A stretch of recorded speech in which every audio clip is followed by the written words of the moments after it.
આ સપ્તાહમાં ચમકી શકે છે 3 રાશિઓનો ભાગ્યનો સિતારો, પ્રમોશન અને આર્થિક લાભના યોગ. આજથી આ નવા સપ્તાહની શરૂઆત થઈ ચૂકી છે.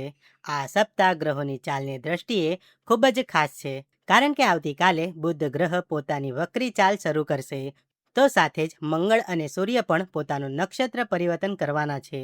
ગ્રહો અને નક્ષત્રોની આ ચાલની અમુક રાશિઓ પર ખૂબ જ સકારાત્મક અસર જોવા મળશે અને તેમનો ભાગ્યોદય થશે. તો ચાલો આજે આપણે એવી જ ભાગ્યશાળી રાશિઓ વિશે વાત કરીએ. સૌથી પહેલા વાત કરીએ મિથુન રાશિની. મિથુન રાશિવાળા મિત્રો માટે આ અઠવાડિયું ખૂબ જ સારા સમાચાર લઈને આવી શકે છે. તમારી મહેનતને હવે નસીબનો પૂરો સાથ મળશે.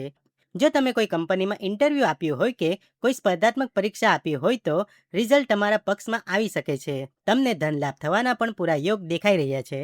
અઠવાડિયાના મધ્યમાં તમારા પારિવારિક જીવનમાં ખૂબ જ સુખદ ફેરફાર જોવા મળશે. આ સાથે જ તમે સ્વાસ્થ્ય પ્રત્યે પણ જાગૃત રહેશો, જેથી જીવનનો સાચો આનંદ માણી શકશો.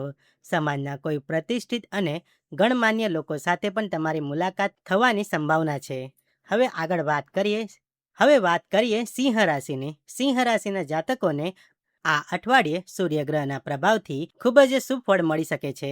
સૂર્ય પુનર્વસુ નક્ષત્રમાં ગોચર કરશે, જેના કારણે તમારું નસીબ તમને જોરદાર સાથ આપશે. તમારી અટકેલી પડેલી યોજનાઓ હવે પૂરી થશે. જો તમે તમારો પોતાનો નવો બિઝનેસ શરૂ કરવાનું વિચારી રહ્યા છો તો આ અઠવાડિયું ઉત્તમ છે. નાના વેપારીઓને પણ મોટો નફો થવાના પૂરા આસાર છે. કાર્યક્ષેત્રમાં તમારા કામની પ્રશંસા થશે. પ્રેમી પંખીડાઓ માટે પણ આ સમય સારો છે. પ્રેમ સંબંધોમાં મધુરતા આવશે અને પાર્ટનર સાથે સમય વિતાવવાનો સરસ મોકો મળશે. અને છેલ્લે વાત કરીએ તુલા રાશિની. આ સપ્તાહે તમારા ભાગ્ય સ્થાનમાં બુદ્ધાદિત્ય યોગ બની રહ્યો છે.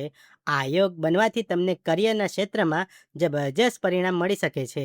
ભાગ્ય તમારી પડખે ઊભું છે, જેનાથી અચાનક પ્રમોશન મળી શકે છે અથવા તો તમને આવકમાં મોટો વધારો થઈ શકે છે. જે લોકો લાંબા સમયથી રોજગારની શોધમાં છે, તેમનું સપનું પણ આ અઠવાડિયે પૂરું થવાની શક્યતા છે. વિદેશ જવા ઈચ્છતા લોકો માટે પણ આ સપ્તાહ કોઈ ખુશખબરી લાવી શકે છે. તમારું પારિવારિક જીવન પણ એકદરે શાંતિપૂર્ણ અને સુખમય રહેશે.